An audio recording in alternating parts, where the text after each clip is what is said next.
ஏன் நான் சவாலே விடுறேனே, ஒரு 5 கோடி சம்பளம் வாங்குற ஹீரோவை ரோட்டில் நடந்து வர சொல்லுங்க, நானும் நடந்து வரேன்.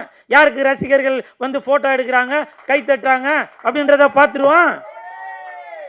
சமீபத்தில் கூட ஒரு நம்ம ஐசரி கணேஷ் ஐயா அவர்களுடைய மகளுடைய திருமணத்திற்கு போயிருக்கப்போ யார் யார் பெரிய நடிகர்கள்லாம் வராங்களோ அவங்களுக்கு தான் பவுன்சர் வந்து ரொம்ப முட்டு கொடுத்துட்டு இப்படி போகிறதும் அப்படி போகிறதும் வலிவுடு அப்படி இப்படின்னாங்க. நான் போனேன், கெத்தா போனேன், தில்லா போனேன். எனக்கு பாதுகாப்பு கொடுத்தது யாரு? என் ரசிகர்கள், என் தொண்டர்கள். புரியுதுங்களா?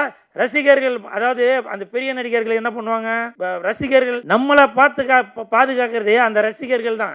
நமக்கு இன்னைக்கு காரு பங்களா வசதியாக இருக்கோம்னா அதுக்கு காரணம் ரசிகர்கள் தான். அந்த ரசிகர்களை கிட்ட வர விடாமல் பவுன்சரை வச்சு தள்ளுறது, குத்துறது, அடிக்கிறது, அந்த வேலைலாம் பண்ணுவாங்க. நான் அந்த மாதிரிலாம் பண்ணுறது இல்லைங்க. என்ன பார்க்கறதுக்காக ரசிகர்கள் அவங்க வீட்டிலேருந்து வராங்க. அந்த ரசிகர்களுக்காக வாழ்கிறவன் தான் இந்த கூல் சுரேஷ்.